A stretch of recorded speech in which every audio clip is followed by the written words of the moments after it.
네, 여러분 안녕하세요. 해커스 한국사 능력검정시험 심화의 연미정입니다. 네, 우리 이번 강의는요. 지난 시간에 이어서 역시 분야사 계속 나가게 될 텐데요. 문화사 파트 들어가도록 하겠습니다.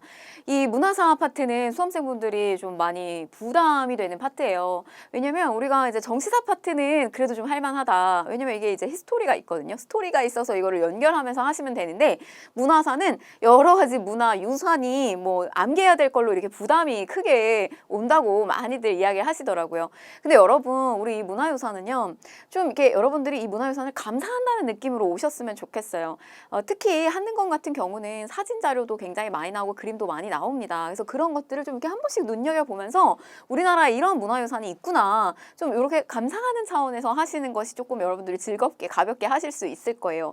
왜 우리가 이제 그런 말 있잖아요. 좀 이게 적절한 비유일지 모르겠지만 맛있는 것도 먹어본 사람이 안다고 하잖아요. 내가 많이 보고 느끼고 해봐야 이게 정말 아름다운지, 이게 정말 좀 단조로운지, 아니면 이게 조금 화려하고 심플한지 뭐 이런 것들을 여러분들 평가하실 수가 있어요. 그런 마음으로 좀 쫓아오셨으면 좋겠습니다.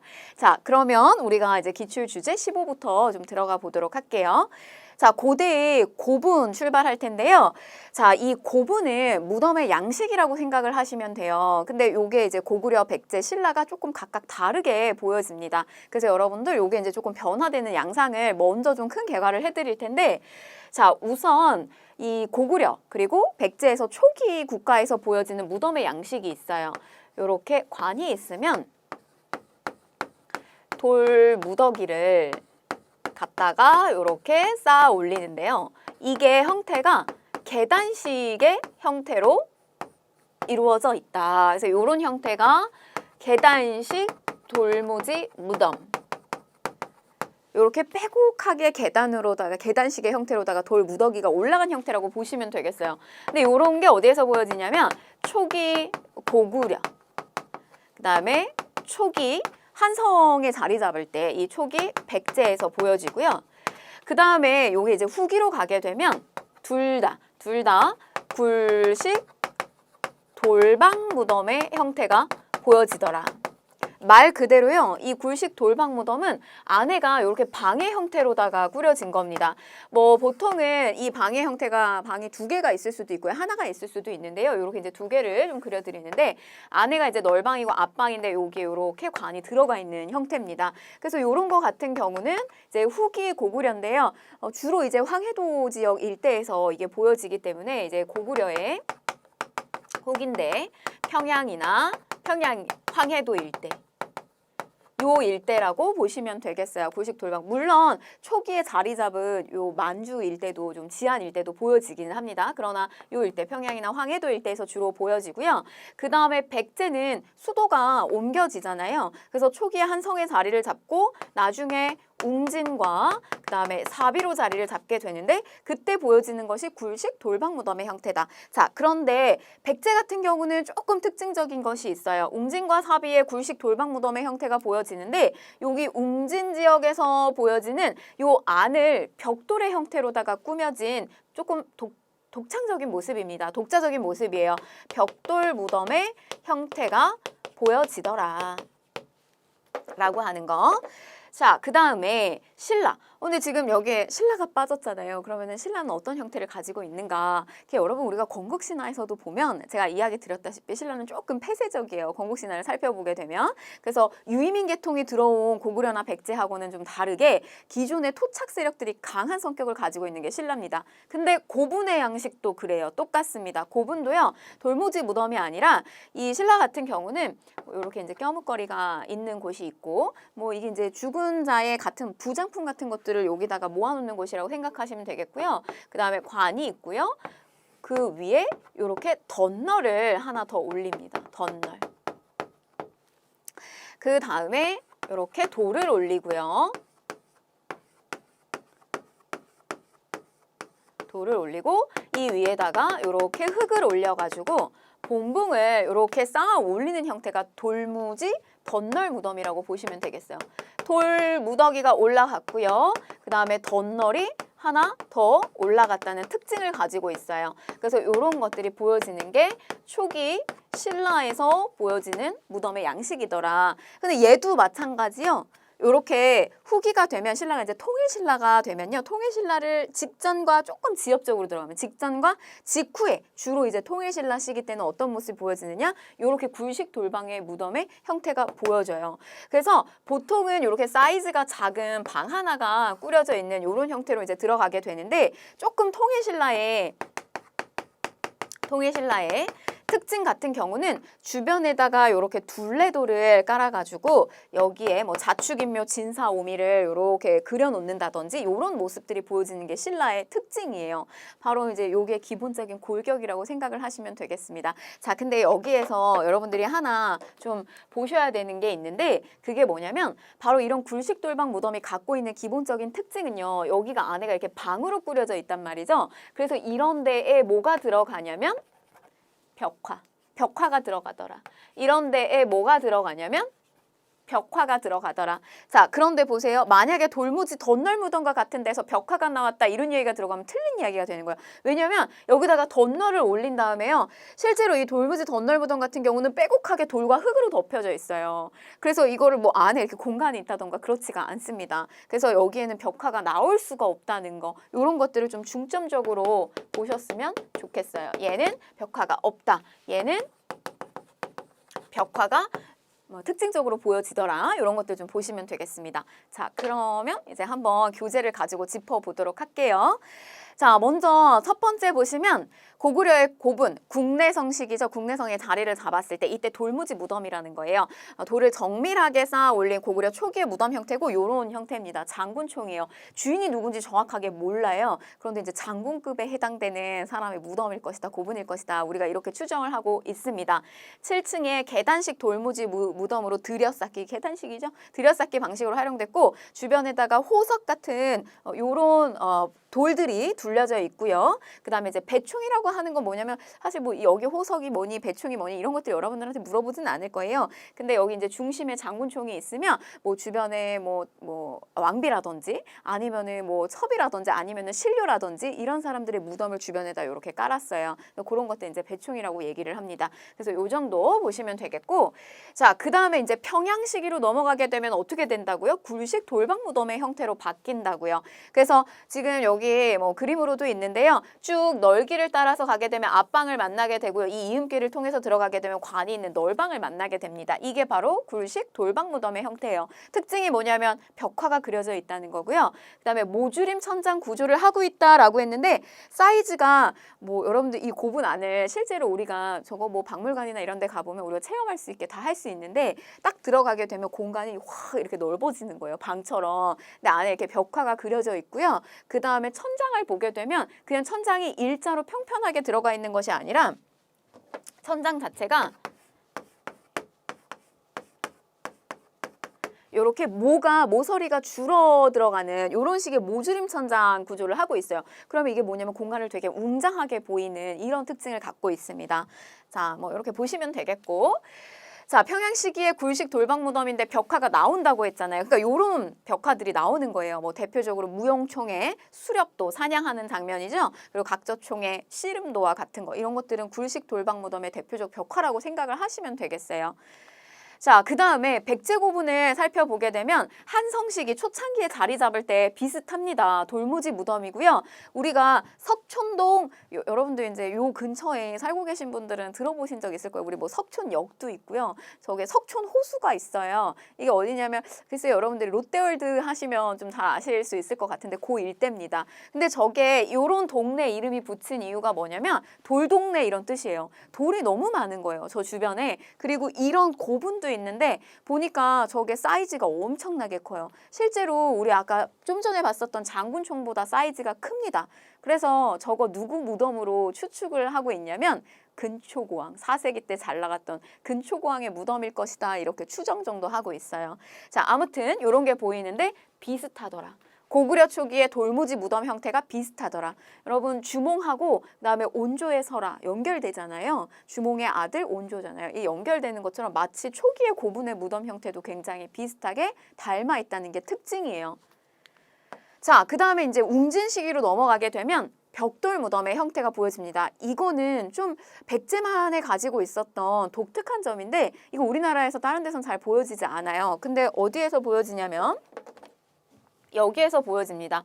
공주 송산리 6호분도 벽돌 무덤이고요. 여러분들이 집중적으로 보셔야 되는 것은 바로 이거예요.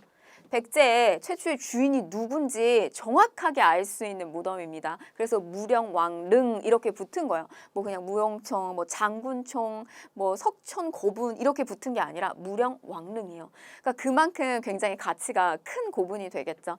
무령왕릉 공주로 넘어간 그 지역이고요. 공주 송산리 7호분이에요. 공주 송산리 7호분.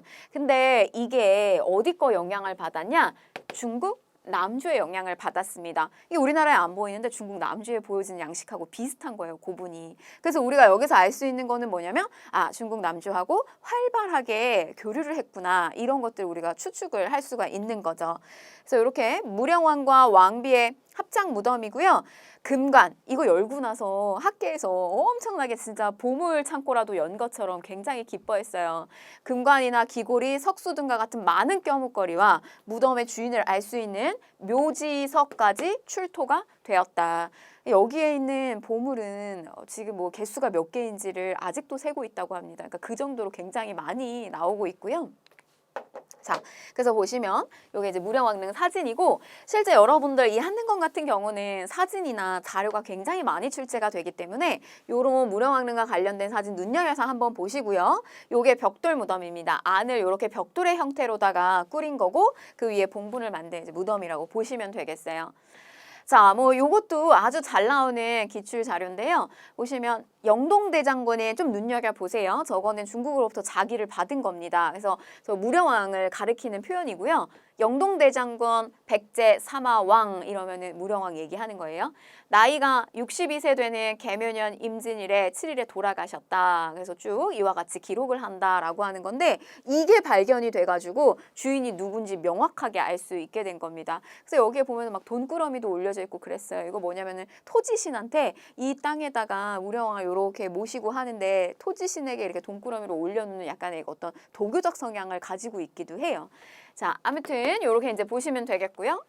자, 그 다음에 이제 사비 시기로 넘어갈게요. 사비 역시 굴식 돌박 무덤의 형태를 갖추고 있어요. 사비로 넘어가게 되면 규모가 조금 작지만 세련된 고분이 보여지더라. 넘어가겠습니다. 자, 그 다음에 이제 신라 고분. 다른 데랑 조금 다르다. 우리는 남달라. 초기 신라의 모습은 돌무지 덧널 무덤이에요. 근데 특징이 이게 도굴이 어렵습니다. 그래서 얘가 가지고 있는 특징은 뭐냐면요. 이런 껴묵거리가 굉장히 많이 남아 있어요. 그래서 여러분 이 굴식 돌박 무덤은 사실 옛날에는 도굴꾼들이 있었어요. 특히 일제강점기 때 도굴꾼 정말 많아서 우리의 고분을 많이 이렇게 다 파헤치고 훔쳐가고 이랬는데 이런 데는 생각해 보세요. 여기가 만약에 고분이다. 그리고 중요한 어떤 보물이나 이런 게 많은 곳이다 라는 거를 알게 되면은 여기 한 번 뚫리고 나면 여기가 길이 그냥 툭 터 있는 게 굴식 돌박 무덤이에요. 훔쳐가기가 너무 좋죠. 근데 이 돌무지 덧널 무덤 같은 경우는 이거 뭐 훔쳐가기가 어려워요. 흙을 파내야 되고요. 돌을 파내야 되고요. 안을 다 이렇게 흐집어 놔야 됩니다. 쉽지 않은 거예요. 그래서 얘는 가지고 있는 그 껴묵거리, 남겨져 있는 부장품이 굉장히 많이 남겨져 있는 것이 또 특징이에요. 그래서 어떤 걸 우리가 갖게 됐냐면 천마총은 천마도라고 하는 것이 출토가 돼가지고 얘를 갖다 고분의 명칭을 저렇게 천마총이라고 붙인 겁니다. 우리 지난 시간에 호우면 그릇 배웠잖아요. 호우면 그릇이라고 하는 대표적인 저 유물이 나와가지고 호우총이라고 붙인 거고요. 또 금간, 유리잔 이런 거 나온 황남대총도 있습니다. 이런 게 다 돌무지 덧널 무덤이에요. 자, 그러면 이제 천마도가 뭐냐면 천마도가 요겁니다. 여러분들이 경주에 가셔서 저 천마총 안에 들어가서 볼 수 있어요. 그래서 안에 저 천마도도 실제로 볼 수가 있는데 보시면 이 천마도는 얘를 시험에서 어떻게 출제가 되냐면 천마총에서는 천마도와 같은 벽화가 나왔다. 이렇게 시험이 나와요. 선지에서. 이 말은 맞는다 틀린다? 틀리게 됩니다. 왜냐하면 이 천마도는 여기서 나온 거라고요. 그러면은 벽화가 아니에요. 이거는. 그래서 이게 말을 타면 이렇게 말 안장이라고 해서요. 거기에 이렇게 그려진 그림 정도라고 보시면 되겠어요. 그래서 요거는 벽에 그려진 그림이 아니라는 거. 자, 그 다음에 이제 신라는 우리가 이제 6세기 중반인데 조금 이게 그냥 뭐 좀 난이도가 낮게 나오면요. 통일 이후 정도라고 짚고 가시면 됩니다. 그러니까 통일 직전과 직후에 바로 직전과 그다음에 통일 이후에 이렇게 굴식 돌방 무덤의 형태가 보여지는 거거든요. 그래서 점차적으로 사이즈가 작고 굴식 돌방 무덤으로 변화해서 통일 이후가 되면은 무덤의 둘레돌에 12지 신상을 조각하는 신라만의 독특한 양식이 나타나더라. 그게 김유신묘가 대표적인 거예요. 그래서 여기에 이렇게 둘레돌을 들고요. 여기다가 이제 자축인묘, 진사음이 이런 식으로 조각을 넣은 이런 형태가 보여져요. 자, 그 다음에 여기 이제 지우겠습니다. 여기 쭉 지우고요. 이런 식으로 여러분들이 공부하시면 수월하게 하실 수 있고요. 자, 그 다음에 발해입니다. 발해. 제가 여러분 혹시 문왕 기억나시나요? 발해는 고왕, 그 다음에 공격의 왕 무왕, 그 다음에 친선의 왕 문왕 이렇게 배웠는데 이 친선의 왕 문왕은 제가 뭐라고도 얘기했냐면 딸바보 이렇게 얘기했어요. 제가 이제 딸바보가 나올 때가 됐습니다. 바로 여기서 나오는 건데요. 여러분들한테 바로 이 문왕의 둘째 딸인 정혜공주와 문왕의 넷째 딸인 정효공주를 꼭 기억하시라고 제가 이렇게 설정을 한 거예요. 문왕은 딸바보다. 자, 근데 이 파트와 관련해서는 여러분들한테 고분을 두 개를 비교하는 게 잘 나와요. 출제가 되는데, 자, 이 정혜공주는 언니죠? 정효공주한테 언니예요. 그래서 지혜롭고 용맹한 언니의 모습을 좀 떠올리셨으면 좋겠어요. 지혜롭고 용맹한 언니. 그래서 이 정혜공주 같은 경우는 색깔이 고구려 양식을 받았습니다. 용맹한 고구려 양식의 형태예요. 그래서 이게 어떤 그 양식이냐면 굴식 돌방 무덤 이런 형태. 자, 그런데 효심 깊은 동생 이렇게 좀 생각을 해주셨으면 좋겠어요. 효심 깊은 동생은 기본적으로 고구려 양식이 있습니다. 얘도. 근데 있는데요. 어떤 특징을 가지고 있냐면 중국 당나라의 양식도 같이 있다는 점이에요. 그래서 이 정효공주의 무덤 같은 경우는 무덤의 양식이 어떤 형태로 있냐면 벽돌 무덤. 요게 조금 섞여 있다고 보시면 되겠어요. 그래서 고구려 양식과 당나라 양식. 사실 이걸 공부하기 편하게 하려면 이쪽은 고구려, 이쪽은 당 이렇게 딱 이분법 시켜가지고 공부하시면 수월한데요. 정확하게 사실 당 색채만 있는 건 아닙니다. 고구려 양식의 색깔도 있고요. 그래서 이제 요렇게 구분을 하시면 되는데 정혜공주는 굴식 돌방 무덤에서는 또 어떤 것들이 나오게 되냐면 연장선상으로 생각하시면 돼요. 용맹한 돌, 사자상. 이런 거 나오고요. 그 다음에 제가 공간을 웅장하게 보일 수 있는 굴식 돌방 무덤에 있는 모주림, 모가 점점 줄여 나가게 되는 모주림 천장구조. 이런 것들이 보여지더라. 자, 그 다음에 이제 정효공주 같은 경우도요. 모주림 천장구조와 비슷한 평행고임 천장 구조가 보여져요. 여기도 똑같이. 근데 이 평행고임은 이렇게 생긴 거예요. 그냥 이해만 하시면 되겠어요. 이렇게 점차적으로 주변부가 보여지는 형태. 얘도 마찬가지 웅장하게 보여지는 형태고 모주림 천장의 고구려 양식하고 비슷하다고 보시면 되겠습니다. 그래서 이런 것들이 보여져요. 근데 여러분들이 여기서 이제 구분을 하셔야 되는 것이 뭐냐면 바로 이 부분이에요. 정혜공주는 굴식 돌방 무덤이잖아요. 벽화가 있냐 없냐 이걸 자꾸 물어봐요. 근데 이 굴식 돌방 무덤 같은 경우는 벽화가 얘는 없습니다. 그러니까 이게 헷갈리기가 딱 좋은 거예요. 왜냐면 굴식 돌방 무덤 안에 벽화가 있을 것 같은데 얘는 없거든요. 안 그렸어요. 이 굴식 돌방 무덤 안에는. 그래서 이거는 이제 없는 거. 근데 정효공주 무덤에는 벽화가 발견이 됩니다. 그래서 벽화가 있냐 없냐, 벽화가 있냐 없냐 이런 것들을 아주 잘 물어보니까 여러분들이 꼭 이렇게 정리를 좀 하셨으면 좋겠어요. 그래서 얘는 지혜로운 언니, 지혜롭고 용맹한 언니, 고구려, 굴식돌방, 돌사자상, 모주림 천장구조. 그러나 벽화는 없다. 자, 그런데 이쪽은 효심 깊은 동생, 아버지를 향한 효심이 되게 깊은 동생인데요. 뒤에 벽화를 그리면서 이 벽화가 아버지 벽화라고 생각하세요. 아버지 그림이 형상화된 벽화고 아버지를 위해서 계속 이렇게 벽돌을 쌓아 올리면서 하나씩 돌을 올리면서 기원하는 장면. 요거를 한번 떠올려 보세요. 정효공주. 그래서 효심 깊은 동생은 벽돌 무덤 형태이고 그다음에 벽화가 있다. 요렇게. 자, 그러면 다시 이제 교재 가지고 좀 찝어 보겠습니다. 자, 보시면요. 다 한 거예요. 정해공주 묘. 이게 정해공주 묘라는 거 정확하게 알 수 있는 거 이게 나왔기 때문이에요. 묘지의 명문이 나왔기 때문이고 또 돌사자상 요런 것이 이제 출토가 됩니다. 자, 그다음에 이제 정효공주 묘 같은 경우는요. 중국 당나라의 벽돌 무덤 양식과 그다음에 공간을 줄여가며 쌓는 평행고인 구조가 결합되어 있다. 그러나 여기는 뭐가 있다? 벽화가 있다. 이렇게 됩니다. 자, 여러분 여기에 제가 추가적으로요. 좀 하나만 더 설명드리면 우리 이거 무령왕릉 공주 송산리 7호분이에요. 이렇게도 나올 수 있으니까 꼭 기억을 하시되 이 무령왕릉도 벽화가 있냐 없냐 물어보거든요. 근데 이런 게 참 헷갈려요. 얘는 있는 것 같고 쟤는 없는 것 같고. 근데 이거 너무 기억이 안 나시면 무령왕릉 없을 무. 그래서 무령왕릉은 벽화가 없다. 이렇게 기억을 하시면 좋겠습니다. 팁이에요, 팁. 여러분들한테 드리는 팁. 자, 그러면 우리 이제 한번 문제를 풀어보도록 하겠습니다. 자, 다음 문화유산에 대한 설명으로 옳은 것을 골라라 라고 했어요. 그래서 이렇게 보시면은 요거 지금 장군총과 관련된 거죠. 계단식 형태고요. 자, 볼게요. 자, 다음 문화유산에 대한 설명으로 옳은 것을 골라라. 1번, 중국 남조 문화의 영향을 받았다. 이거는 벽돌이죠, 벽돌. 그래서 요거 무령왕릉과 관련된 내용이고 벽돌 무덤 틀린 거. 자, 2번, 나무로 곽을 짜고 그 위에 돌을 쌓았다라고 했습니다. 곽을 짜고요. 그 위에다가 돌을 더 얹어 놓은 요런 형태는요. 요거는 신라에서 보여지는 돌무지 덧널 무덤의 형태. 자, 그다음에 이제 3번 보시면 널 방의 벽과 천장에 벽화가 그려져 있다라고 했습니다. 이거는 이제 굴식 돌방 무덤의 형태잖아요. 그러니까 요거는 뭐 아니죠. 요거 장군총과 관련된 거는 돌무지 무덤이기 때문에 요건 아닙니다.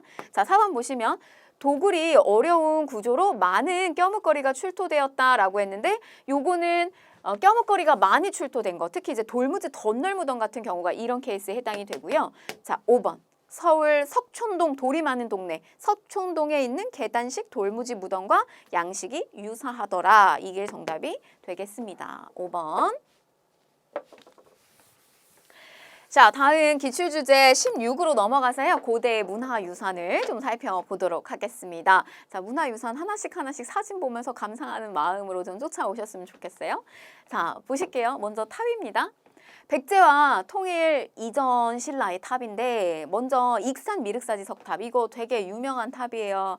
특히 이거 2018년도 기준으로 해가지고 이 옆에 이거 일본이요. 우리나라 이제 탑이 이때 무너졌거든요. 이쪽에 이거 미륵사지의 이제 서탑인데 이게 하나가 무너지니까 일제강점기 때 뭐 사실 이렇게 문화유산을 보호하고 복원하는 거에 대한 어떤 인지나 이런 것들이 사실 굉장히 많이 떨어졌어요. 그래서 일본이 여기다가 콘크리트를 갖다가 다 발라놓은 거예요. 그래서 완전히 우리나라 문화유산 이렇게 흉물처럼 남겨졌었거든요. 근데 요거를 2018년에 복원을 하게 됩니다. 그래서 그때 이거를 이렇게 공개도 하고 이래서 한능검에서는 너무 이렇게 집중적으로 이 문제가 출제가 많이 됐었어요. 근데 18년도, 19년도, 20년도 아주 뭐 그 이후에도 출제가 잘 될 만한 그런 문화유산에 해당이 되고요. 익산, 전라도 익산, 미륵사지 석탑이고요.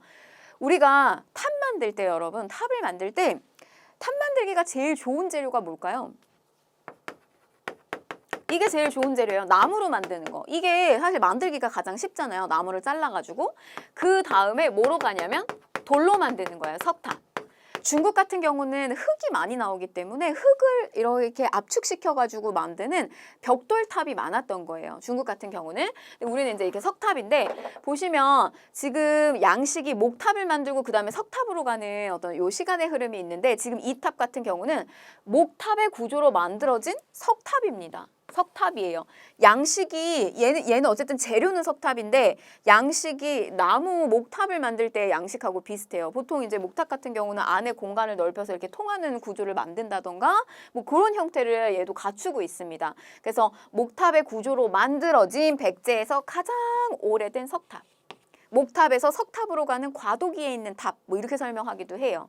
근데 여기에 석탑의 이 복원 과정 속에서 여기에 금제, 사리, 봉황기 이거 뭐냐면 이 절을 만들고 뭐 이 탑을 조성하는 데 있어서의 뭐 여러 가지 창건 배경이라든지 이런 게 이제 기록물로 나온 겁니다. 근데 그 기록물에 뭐라고 되어 있었냐면 이게 원래 미륵사와 미륵사지 석탑과 관련해서는 그 말을 파는 서동요 나중에 이제 무왕이 되죠. 그리고 이 진평왕의 딸이었던 그 선화공주하고의 이 러브 스토리가 깃들어져 있단 말이에요. 여기에는 그게 이제 삼국유사에서 나오는 이야기인데, 근데 이걸 복원하는 과정에서 나왔던 저 기록물에 뭐라고 되어 있었냐면 사택적덕의 따님이 이걸 만드는데 기여했다더라 라고 하는 기록이 있는 거예요. 그래서 기존에 우리가 삼국유사에서 알고 있었던 이거는 무왕하고 서동요, 무왕하고 그다음에 선화공주의 이야기가 깃들여져 있는 문화유산이 아닌가 이렇게 생각을 했었는데, 그거를 굉장히 시각을 돌리게 했던 또 사건이 여기서 발생을 했어요. 금제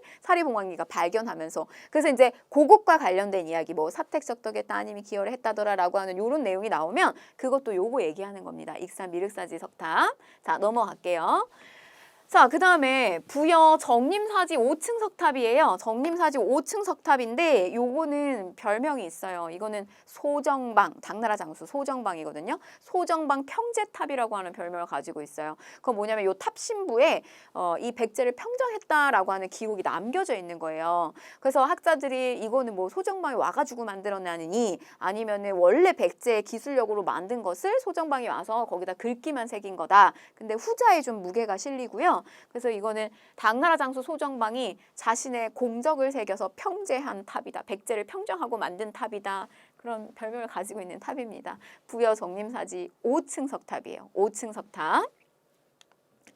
자, 그 다음에 요거는 경주 분황사. 향기가 난다는 뜻이에요. 분황사. 이게 뭐냐면 이거 선덕여왕을 기억하시면 돼요. 선덕여왕 때 여성이 왕이 돼가지고 중국에서 야 우리가 좋은 사람 보내줄 테니까 여성왕 끌어내려 막 이런 얘기까지 했잖아요. 그러니까 안팎으로 굉장히 어떤 그런 아주 사실 정치를 하기가 쉽지 않았는데, 이 선덕여왕은 당시에 나는 향기가 나는 여인이다. 막 그때 뭐 꽃그림 갖다 주면서 거기에 벌과 나비도 없는 향기도 안 나는 꽃그림 갖다 주면서 막 희롱하고 그랬단 말이죠. 근데 선덕여왕이 사실 그거를 굉장히 이렇게 막 화를 내면서 부딪히지 않고요. 아주 우아하고 아주 세련되게 이런 향기가 나는 탑과 절을 만들면서 문화적으로 이렇게 대응을 하는 모습도 선덕여왕의 모습이에요. 그래서 경주 분황사 모전석탑인데요. 요거 하나만 조금 더 알려드리면, 모접인데 우리가 벽돌을, 그러니까 흙을 압축시켜서 만든 이 벽돌탑을 뭐라고 얘기하냐면 전탑이라고 얘기합니다. 근데 얘는요, 이건 전탑이 아니에요. 이건 전탑이 아니고 우리가 뭐라고 하냐면 전탑을 모방한 탑입니다. 전탑을 모방한 석탑이에요. 그래서 돌을 벽돌 모양처럼 다듬어가지고 잘라가지고 만든 탑이에요. 그래서 모전 석탑이라고 얘기를 합니다. 현존하고 있는 신라 석탑 중에서 가장 오래된 석탑이 되겠고요. 선덕여왕 기억하시면 되겠어요. 자, 그 다음에 이거는 이제 경주 감은사지 3층 석탑에 해당이 되는데 3층 석탑입니다. 감은사, 여러분들 머릿속에 은혜에 감사한다 감은사, 이거 누가 만든 거냐면 신문왕. 뉴스페이퍼왕. 이 신문왕이 자기 아버지 문무왕이 원래는 감은사라고 하는 절은 원래 문무왕이 처음에 스타트를 했어요. 근데 이걸 완성을 못 시켰거든요. 그러니까 나중에 그 아들이 이어받아가지고 신문왕이 이 감은사를 조성하고 만들었단 말이죠. 그래서 아버지의 은혜에 감사한다라고 하는 의미로 이렇게 감은사를 만든 겁니다. 근데 문무왕 같은 경우는 신라의 왜구가 하도 많이 들어오니까 자기가 바다의 용이 돼가지고 신라를 구원하겠다라고 해서 이제 바다에 수중릉을 조성을 했단 말이에요. 그래서 실제로 그 동해 바닷가에서 수중릉 조성한 그 동해 바닷가에서 이렇게 감은사까지의 물길이 터서 이렇게 들어올 수 있는 공간을 만들기도 했어요. 조성하기도 했어요. 그래서 용이 잠시 왔다가 쉬었다가 가라, 이제 이런 의미가 담긴 것처럼. 그래서 요 감은사지 3층 석탑, 통일신라 시기 때 신문화 요 정도로 보시면 되겠고요. 자, 그 다음에 경주 불국사 3층 석탑이에요. 불국사, 여러분들이 한 번은 들어보셨을 거예요. 근데 이 불국사에 가게 되면 3층 석탑인 요 석가탑이 있고요. 석가탑이라고도 얘기하고 3층 석탑이라고도 얘기하고요. 그 다음에 불국사에 가게 되면 또 뭐가 있냐면 다보탑이 있어요. 요런 다보탑. 얘는 석가탑입니다. 여러분들이 나는 문화유산의 탑이 난 이렇게 조금 심플한 게 내 취향이야. 요거요. 석가탑. 근데 나는 조금 화려해. 화려한 거 좋아해. 그러면 다보탑이 이렇게 화려해요. 다보탑 이거 실제로 가서 보면 여러분 이거 옛날에 여러분들은 아마 모르실 테지만 이게 10원짜리 동전의 뒷면에 이 다보탑이 그려져 있었어요. 그래가지고 어떤 옛날에 TV 프로그램에서 이렇게 인터뷰를 하는데 여기 경주에서 막 다보탑을 보면서 이렇게 보는 시민들 인터뷰했더니 이게 어떤 느낌이냐 이랬더니 아 엄청나게 큰 대빵 큰 10원짜리 보고 있는 느낌이다. 막 약간 이런 인터뷰 했던 게 되게 인상적이었어요. 아무튼 다보탑 불국사 앞에 있습니다. 석가탑과 다보탑이. 자 보시면 이 석가탑이요. 이 3층 석탑을 보수하는 그런 과정 속에서요. 뭐가 발견이 됐냐면 여기에서 이제 무구정광 대다란이경이 발견이 됐어요. 현존하고 있는 최고는 항상 오래된 최고의 목판 인쇄물입니다. 이게 발견이 됐는데 이거 유네스코에 등재가 되어 있지는 않고요. 우리나라에서 이제 목판 인쇄술이다라고 하면 유네스코에 등재되어 있는 8만 대장경 항상 얘기하거든요.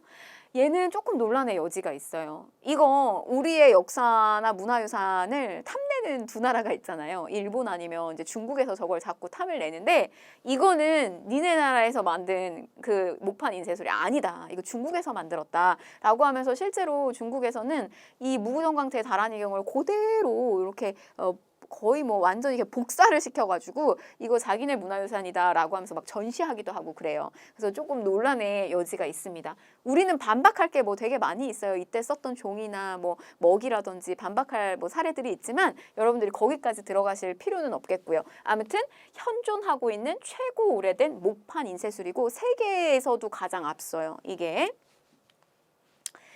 자, 그 다음에 양양 진전사지 3층 석탑인데요. 이거는 여러분 이제 기준을요. 이렇게 하대로 끌고 들어가셔야 돼요.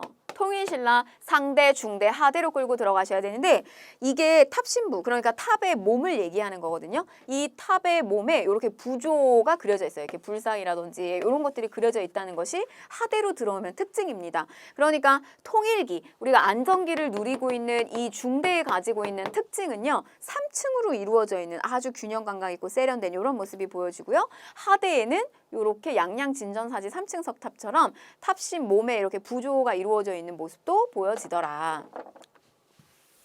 자, 그 다음에 역시 하대입니다. 화순, 쌍봉사, 철감선사, 승탑이에요. 승탑. 요 승탑 같은 경우는 승려들이 수행을 많이 하면 승려들 나중에 화장하고 나면 이렇게 사리가 나온다고 하거든요. 그런 것들을 보관하고 있는 걸 상징하는 곳이에요. 그래서 요 승탑은 선종적 성격이 강하게 들어가 있습니다. 우리가 이제 불교 파트 들어가게 되면 교종과 요 교종과 이렇게 선종으로 우리가 지난 시간에 배운 내용 중에 교종과 선종으로 나뉘어져 있는데 이 선종 같은 경우는 주로 이렇게 멘탈을 수양하는 쪽에 가깝죠. 그래서 그런 것들을 많이 얼마나 수행하느냐를 보여주는 어떻게 보면 상징이 되는 게 이런 사리들이잖아요. 그런 걸 보관하고 있는 것이 승탑이에요. 그래서 일반 이렇게 사이즈가 큰 이런 탑하고는 조금 색깔이 달라요. 얘는 사이즈도 조금 작습니다. 승탑. 하대에 보이더라. 선종이 유행했던 하대에 보이더라. 자, 그 다음에 이제 발해로 갑니다. 발해 보니까 영감탑 나오네요. 영광탑. 이게 바로 전형적인 뭐냐면 흙을 뭉쳐서 만든 벽돌로 만든 전탑이에요. 전탑. 발해 영광탑. 요거 하나 잘 나오고요. 그 다음에 자, 불상 갑니다. 불상 볼게요. 금동명가 7년명 열의 입상. 이것도 굉장히 가치가 커요. 왜냐하면 우리가 이거 이제 광배라고 얘기하는데 이게 빛이에요. 빛. 광배라고 얘기하는데 저 광배예요. 저기에 연가 7년명 뭐 평양 어디에서 만들었다. 그래서 저거 어느 나라 거고 어느 시점에 만들었는지를 명확하게 알 수 있어요. 그래서 우리 아까 고분도 주인이 누군지 정확하게 몰라가지고 이 무령왕릉이라고 하는 게 가치가 되게 크다고 했잖아요. 이것도 마찬가지입니다. 그래서 얘는 뭐 실제로는 사이즈가 이렇게 사진으로 크게 키워놔서 좀 커 보이는데요. 실제 사이즈는 한 16cm 정도 돼요. 그러니까 굉장히 작고 트로피 같아서 실제로 이거 한번 전시하고 오픈한 적이 있는데 이렇게 이 옷 소매 속으로다가 이렇게 훔쳐와가지고 저게 도난당한 적도 있었어요. 너무 사이즈가 작으니까 쉽게 훔쳐가고 너무 좋은 거죠. 자, 아무튼 금동연가 7년명 열의 입상입니다. 고구려. 이제 여러분들이요.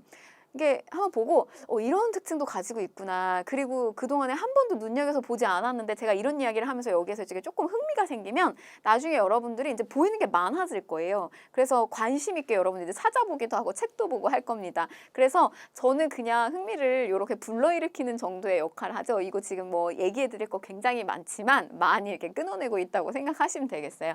자, 그다음에 뭐 서산 용현린, 서산 용현이 마애열의 삼존상인데 얘도 별명이 있습니다. 이거는 별명이 뭐냐면 백제 미소.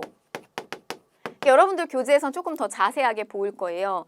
근데 이 얼굴을 보시면 굉장히 아주 이렇게 푸근하게 웃고 있는데 진짜 웃을 때 이렇게 코가 벌렁거리는 모습까지 이렇게 아주 푸근하게 그려놨어요. 얘는 이제 백제의 미소라고 하는 별칭을 가지고 있고 실제로 얘는 보시면 이렇게 햇볕이 비치는 어떤 요 위치에 따라서 웃고 있는 모습이 굉장히 다양하게 연출이 되기도 하고요. 그런 것들을 감상할 수가 있습니다. 그래서 마의 열에 마에는 이렇게 돌을 다듬었다는 뜻이에요. 마의 열의 삼존상에서 백제 미소라고 하는 특징을 가지고 있는 불상입니다. 백제 거. 자, 그 다음에 요거는 이제 경주 배동 석조열의 삼존 입상인데요. 서있다 입상입니다. 그래서 요거 석조 돌로 만들었고요. 열의 불을 나타낸 건데 구현한 건데요. 뭐 얘가 가지고 있는 특징은 실제로 이렇게 보면은 뭐 이런 다리나 팔이나 이런 것도 굉장히 두툼하게 아기 몸뚱이처럼 막 그려놨다는 게 뭐 특징이다. 이런 것도 가지고 있어요. 경주에 있는 거고요. 삼존 입상이고요. 자, 그 다음에 요거는 금동 미륵보살 반가사유상이에요. 그러니까 특징적으로 저게 어느 나라 거다라고 이렇게 특정 짓기가 조금 어려운데 삼국시대에서 아마 다 만들었을 거라고 보고 있습니다. 그래서 금동으로 만든 거고 미륵보살을 구현한 거고요. 반가부자를 튼 거예요. 반가부자 다리를 꼬아서 튼 거고 사유 이렇게 사유하고 있는 겁니다. 지금 여러분들 이 강의를 보면서 이렇게 사유하고 있으시면 안 됩니다. 이렇게 열심히 따라오고 계셔야 돼요.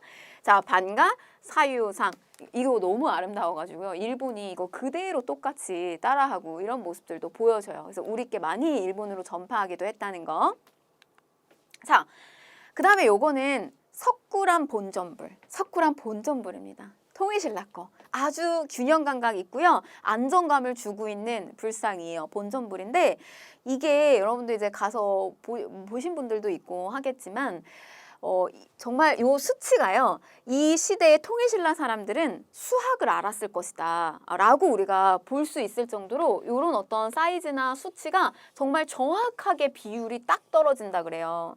그래서 뭐 이제 이런 것들도 굉장히 훌륭하지만 또 자체적으로 이런 어떤 습도라든지 이런 것들을 조절하는 우리가 이렇게 이제 석굴암 안에 들어가 있는 이제 본존불의 형태로 이루어져 있는데 이게 습도라든지 이런 것들을 조절한단 말이에요.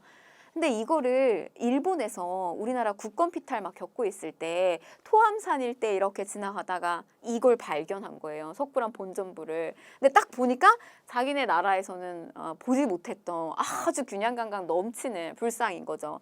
근데 이거 보고서는 이거 이제 훔쳐가려고 다 뜯어냅니다. 저기를. 근데 다 뜯어내가지고 이거 가져가려고 했는데 우리나라 병합됐어요. 한일 병합됐어요. 가져갈 필요 없죠. 굳이 자기네 나라 돼버렸는데. 그래서 이거를 그냥 다 대충 갖다가 덮어버려요. 그래서 얘는 자체적인 어떤 그런 기능을 과학적 기술을 다 반영시켜서 만든 그 기능을 다 잃어버려요. 그래서 지금 여러분들이 실제로 가서 보시면은 이거 이렇게 안에 공간 들어가서 못 보고 유리막에 이렇게 유리막이 쳐져 있죠. 어떻게 보면 이제 인공호흡기를 끼고 있는 상태라고 보시면 돼요. 좀 많이 문화유산이 훼손이 된 거죠. 사실은 우리의 아주 가치 있는 문화유산이. 석굴암 본전불. 자, 그 다음에 요거는 이불병자상입니다. 불상 두 개 있네요. 이불병자상이고 이렇게 광배 형태를 이렇게 띠고 있는 거라든지 이게 이런 어떤 형태가 옷의 어떤 질감이라든지 이렇게 표현한 것이 영가칠련명 그 금동열에 입상하고 굉장히 많이 닮아 있다는 거예요. 그래서 고구려의 영향을 받은 발의 이불병자상이다. 발의 거 조금 특징적인 거. 이불병자상 요거 하나랑 그 다음에 전탑으로 만들었던 영광탑 요거 두 개 잘 나오고요. 자, 그 다음에 이제 건축으로 가볼게요. 건축인데 부연 능산리 절터입니다. 여러분들이 여기서 보실 거는 요거 하나, 백제 금동대 항로가 출토된 거. 그래서 우리 백제의 수도는요, 처음에 한성에서 한강유역에 자리 잡고요. 그 다음에 웅진, 공주로 옮기죠. 문추왕 때. 그 다음에 웅진 다음에 마지막에 사비로 옮기죠. 그래서 바로 요 사비, 부여, 능산리 절터 일대에서요. 그러니까 마지막 수도죠. 백제가 멸망하려고 할 때 저거를 보호하기 위해서 마지막에 요거를 이렇게 물가에다 던졌다 뭐 이렇게 보기도 하고요. 저거를 굉장히 아주 귀중하게 여긴 흔적이 보여진다 그래요. 백제 금동 대학로가 출토가 됩니다. 저 능산리 절터 주차장 확장 공사하는 과정에서 저게 발견이 됐어요. 그래서 막 다 저거를 이렇게 처음에 뭔지 몰라가지고 이렇게 다 닦아서 보고서는 이렇게 보니까 저게 향로인 거예요. 금동대 향로. 그래서 저거 이렇게 추정하고 있습니다. 그 관상선 전투에서 백제 성왕이 진흥왕한테 배신당하면서 아주 비참하게 죽었잖아요. 그래서 이 성왕의 아들이었던 위덕왕이라고도 하거든요. 창왕이 아버지를 기리기 위해서 저런 향로를 조성했을 거라고도 보고 있어요. 금동 대향로 굉장히 아름답습니다. 자, 그 다음에 익산 미륵사, 무왕 때 건립된 사찰. 우리 아까 무왕과 그 선화공주, 서동요 선화공주 이야기 했었잖아요. 그 바로 익산 미륵사입니다. 사이즈 굉장히 커가지고 아마 수도를, 천도를 저 익산 미륵사로 한번 천도의 시도를 하지 않았을까 이렇게 또 추정도 하고 있어요. 그 중에서 서탑, 우리 아까 콘크리트 막 발라, 시멘트 발라놨다고 한 그 서탑이 이제 저기에 있는 거고요. 자, 그 다음에 이제 부여 국남지인데 뭐 무왕 때 건립된 별궁 연못으로 조경 기술이 뭐 일본에 영향을 줬다. 가볍게 한번 보시면 되겠습니다. 자, 그 다음에 이제 신라 건축 보시면요. 경주에 황룡사가 있어요. 황룡사. 그래서 여러분 저 황룡사라고 하는 절은 진흥왕 때 건립이 된 거고요. 저 황룡사라고 하는 절에서 황룡사 9충 목탑이 세워지게 됐다. 그래서 요거 목탑을 만든 건 선덕여왕, 승려 누구? 짜장, 승려 누구야? 자장. 자장의 건의로 황룡사 9충 목탑이 세워지게 됐다. 그래서 아까 우리 선덕여왕 같은 경우는 분황사, 향기나는 뭐 절, 탑 이런 것도 냈고요. 그 다음에 황룡사 9개 사이즈 9충 이 목탑이 세워지게 됐다는 거.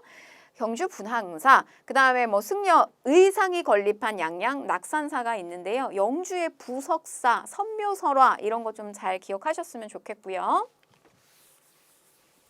자, 불국사가 있습니다. 경덕왕 한번 떠올려 볼까요? 경덕왕. 이 경덕왕은 언제냐면 신문왕, 뉴스페이퍼왕, 신문왕, 왕권 강화하고요. 그 다음에 어디서 더 점프하냐면 성덕왕.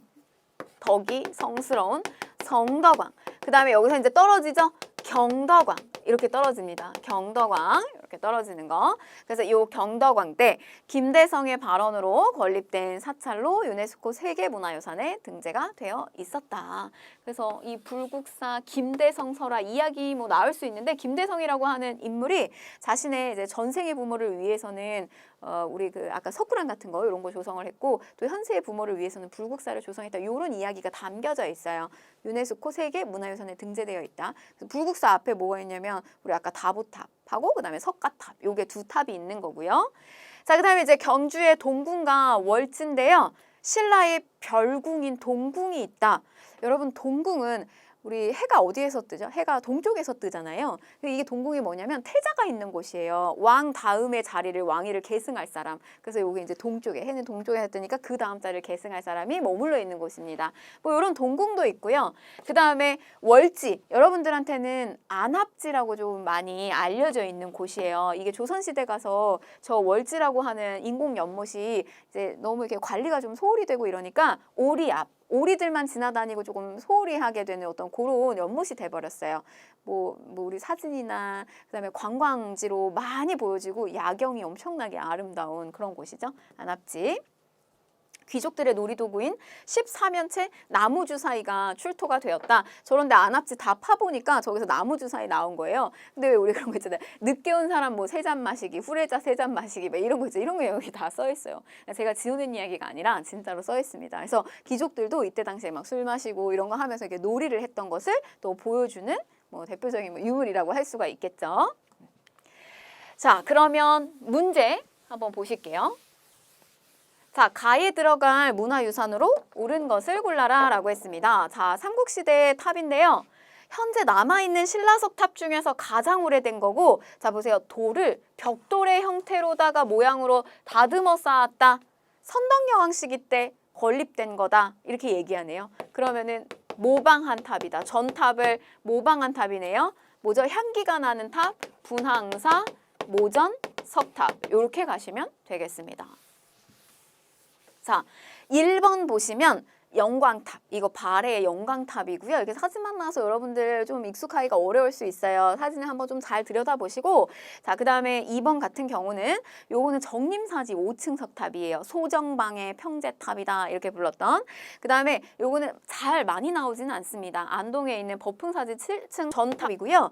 그 다음에 그래서 정답은 요게 되겠습니다. 요거 분황사.